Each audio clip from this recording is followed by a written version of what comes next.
que o segurado pode fazer quando ele não tem em mãos o documento base de aposentadoria, que é o PPP? Ou ele tem, e no caso tem erros, que obviamente atrapalha a concessão da sua aposentadoria especial ou reconhecer esse tempo como especial. No vídeo de hoje eu vou demonstrar uma decisão da Justiça que ensina o segurado a contornar esses problemas que infelizmente são muito comuns. Muitas vezes o antigo empregador cria embaraços, acaba atrasando a aposentadoria do segurado, e isso é uma dor de cabeça. Quando o segurado está trabalhando, é um pouco menos pior, porque ele está oferindo renda, mas e quando ele não está trabalhando? Isso é uma coisa que a gente não deseja para ninguém.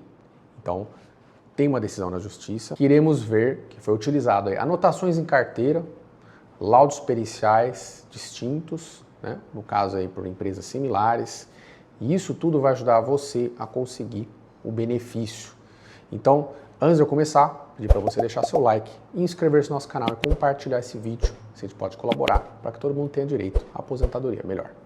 Decisão essa que veio do TRF3, muito recente, agora em fevereiro, e atual, porque aí você pode pegar esse caso e ver se você consegue contornar esses problemas comuns do PPP. Vem aqui comigo. Diretamente aqui do site do TRF3, a ajudante de fundição obtém conversão de aposentadoria por tempo de contribuição em especial.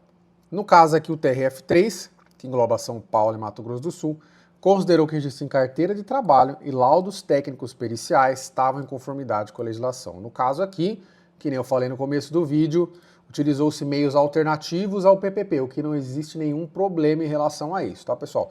O que importa é você aplicar a legislação pertinente da época. No caso aqui, ele trabalhou como ajudante de fundição e produções siderúrgicas, que nem eu falei no começo do vídeo, de acordo com o processo, o trabalhador acionou o judiciário para requerer o reconhecimento da especialidade do espírito que atuou como ajudante de fundição, produção e esmerilhador, no caso caldeiraria, além da conversão de aposentadoria por tempo em especial, muito comum aqui no caso, porque o INSS não considera tudo como especial, e aí você vai pedir a conversão na Justiça para aposentadoria pura ou conversão de tempo especial em comum, e aí você aumenta o valor do benefício. Em primeira instância, pessoal, isso aqui foi julgado improcedente, tá? Quarta Vara Previdenciária Federal de São Paulo julgou improcedente e aí recorreu para o tribunal. Ao analisar o caso, a desembargadora federal Terezinha Caserta, relatora do processo, explicou a especialidade do trabalho ajudante de fundição, está previsto no decreto 53831 de 1964, tá tapado aqui, e esse 83080 de 79, tá bom? No caso aqui ele exerceu as funções em 1980 a 1985, enquadrou aqui no caso, enquadramento pela categoria profissional, que é possível até 28 de abril de 95, que a gente vai ver, tá, pessoal? Também reconheceu como especial que período de 85 a 87, que trabalhou como ajudante de produção, exposto de modo habitual e permanente a níveis de ruído superiores ao limite legal. Aqui no caso foi utilizado um laudo técnico, tá? E depois reconheceu o período como especial de 87 a 2009, também por exposições a níveis de ruído e agentes químicos superiores aos limites legais, tá? Reformou a sentença e determinou a conversão do benefício previdenciário por tempo de contribuição à aposentadoria especial, tá?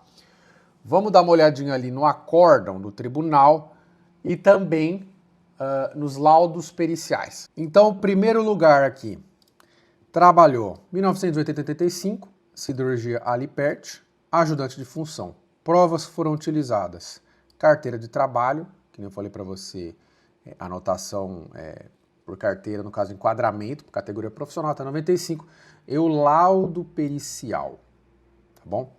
Embasamento, item 2.5.2 do anexo 2, decreto 53831, tá bom? Eu acho que eu tô com ele aberto aqui, já vou abrir para vocês. E código 2.5.1 do 83080, tá? O que é isso aqui? Alguns tipos de trabalhadores da indústria, pelo mero fato de estarem lá trabalhando, já é possível enquadrar.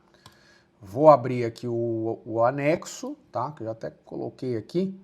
Como vocês podem ver, deixa eu dar um zoom aqui. Trabalhadores aqui, ó, 2.5.2. Fundição, cozimento, laminação, trefilação, moldagem. Trabalhadores nas indústrias de metalúrgicas, vidro, cerâmica, plástico fundidores, laminadores, moldadores, trefiladores, forjadores. Tá? Aqui, no caso, a função dele estava como ajudante de fundição, né? E aí teria que demonstrar que tipo de atividade a empresa exercia. Isso foi demonstrado no processo e beleza. Aí utilizou-se também o laudo pericial. Vamos dar uma... vamos abrir ele aqui para ver. Em relação ao laudo pericial, o índice temos aqui, né? Descrição do local de trabalho, descrição das atividades do autor. No caso, foi feita uma perícia nesse processo, tá, pessoal? Só para vocês saberem bem. Realizou o levantamento pericial do cargo de ajudante de fundição, exercido pelo autor, identificar possíveis riscos ambientais. Aqui mais um resumo, né? Atividade da empresa, o que possibilitou o enquadramento por categoria profissional, né? A descrição aqui da fundição, que foi desativada, trabalhou como ajudante de fundição, voltado à fabricação de produtos extrudados e laminados de aço, tá? No caso aqui foi juntado um PPP, né? Que no caso aqui, ó, tinha as atividades que executava, né? Realiza serviço de limpeza, geral das peças, enfim. Se você quiser dar uma lidinha com mais calma, você pode pausar o vídeo aí e dar uma olhadinha, tá bom? No caso aqui, o levantamento de riscos ambientais, que foi feito, a descrição do local de trabalho, que no caso da empresa que já tinha sido desativada na década de 90, sendo um trabalho completamente descaracterizado em relação às condições anteriormente existentes. No caso aqui, a descrição da atividade do autor, né, ajudante de fundição, enquadramento aqui também, fundição, cozimento e laminação. E só isso aqui, pessoal, já é o suficiente para reconhecer o período que ele queria reconhecer, tá? Que acho que é 1980 alguma coisa, me perdi agora, tá? Mas o que importa é que era antes de 1995, né? Aqui também falou o nível de ruído superior a 80 decibéis, ensejando seu enquadramento também, então duas possibilidades de enquadramento, tá? E o resto aqui não tinha mais outros agentes químicos a serem considerados, tá? Então, voltando aqui no acórdão, vamos ver o enquadramento da outra empresa, tá? Segunda empresa, Magnete Marelli, auxiliar de serviços gerais, ajudante de produção 3. Enquadramento pela carteira de trabalho e o laudo pericial, que também foi fundamental aqui, né? Porque isso aqui, ó, auxiliar de serviços gerais, quem tem períodos antigos aí sabe que isso aqui é uma função muito genérica, né? É difícil você enquadrar por categoria. Aí, no caso, tivemos aqui ajudante de produção também, que geralmente enquadra por nível de ruído acima, né? Indústrias antigas, elas costumam ter um nível de ruído muito alto. Na época, né? Nesse período aqui, enquadrava acima de 80 decibéis, tá bom? Facilmente passava. No caso, foi feito aqui uma perícia, né? Perícia in loco. Realizou essa perícia aqui em 2018. Intensidade de 80 decibéis. Foi consignado que ele ficaria dentro do limite de tolerância. Porém, entretanto, todavia, existia um outro levantamento de risco ambiental, né, no caso elaborado em 89, que demonstrava que utilizavam-se máquinas, equipamentos, ferramentas, o nível de ruído contínuo, com os trabalhadores eram expostos, ultrapassava o limite de tolerância de 85 decibéis, chegando a 91 decibéis, com o ruído de impacto da prensa, tá? Caracterizando o setor, rebarbação 87 e 89 decibéis, que estava acima dos 80 necessários, tá? Não há nenhum problema você utilizar laudos técnicos extemporâneos, né, que ficou bem consignado aqui também, tá? Não há nenhum problema, né? Play do autor por ser o laudo técnico não contemporâneo ao labor exercido. E nesse caso aqui foi possível enquadrar também. Deixa eu ver se eu consigo abrir o laudo pericial aqui. Consegui, pessoal. Então vamos dar uma olhada aqui. Magnete Marelli, que nem eu falei para vocês. Perícia in loco, que fala um pouco do histórico da empresa, enfim, onde era exercido o trabalho, né? As fotos aqui, outra foto aqui também.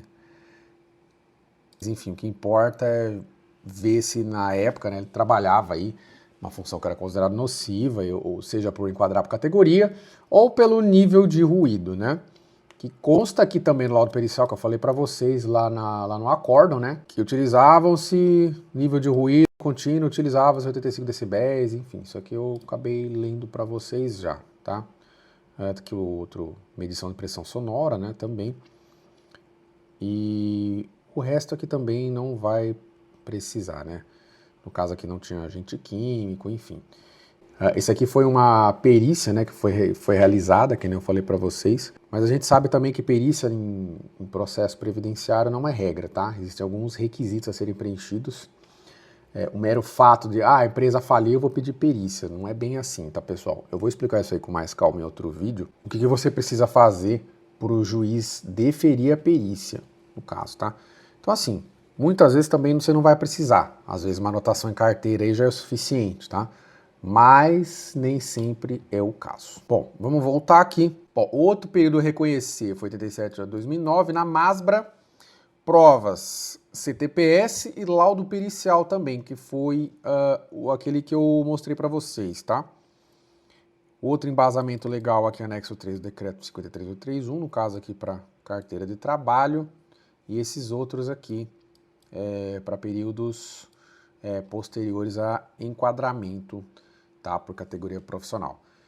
Foi feito um laudo realizado aqui por similaridade, tá? Em outra empresa, Paradigma, em Agara Indústrias e Comércio de Válvulas.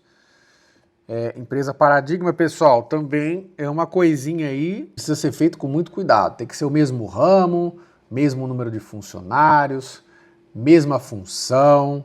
Então, também é uma saída aí para quando você não tem PPP, né? Mas assim, tem que ser utilizado com cuidado, tá bom? Enfim, o autor ficou exposto a agente físico ruído, intensidade superior a 90,7 decibéis, tá?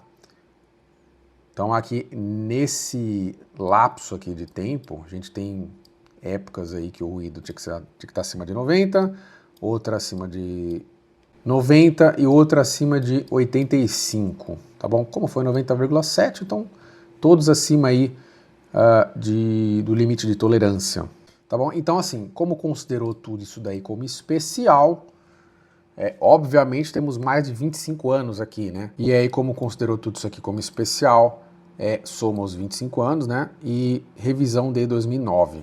Isso aqui é um processo um pouco antigo, tá, pessoal? Mas a decisão é recente. O que acontece?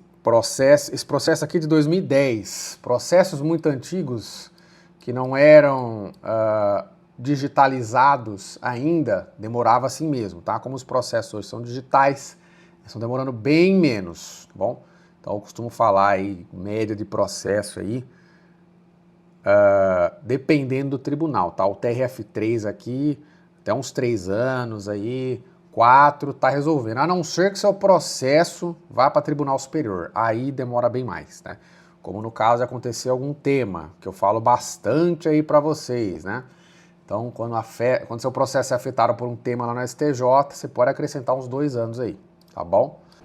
Enfim, é lógico que é necessário, quando você vai pedir perícia, fazer a aquisitação correta, é necessário também você analisar a função que está ali na sua carteira de trabalho, verificar se enquadra em uma daquelas hipóteses por categoria profissional, tudo isso aí é para ser feito um trabalho de formiguinha, tá, pessoal? Por isso que a gente, né, sempre recomenda que você se consulte com um profissional especializado, se for o caso aqui dos autos, tá? Ou parecido, até com o PPP mesmo que você tiver em mãos. Então assim, esperamos que nesse vídeo você tenha aprendido um pouco aí sobre como reconhecer seu tempo trabalhado como especial. E é por isso que a gente sempre recomenda que você se consulte com um especialista antes da entrada da sua aposentadoria.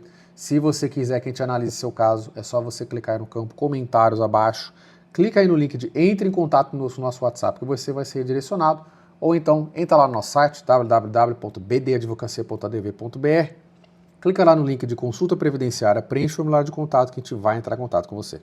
Se você gostou desse vídeo, não esqueça de clicar no joinha aí embaixo e inscrever-se no nosso canal. Obrigado por me acompanhar até aqui e eu vejo você no próximo vídeo.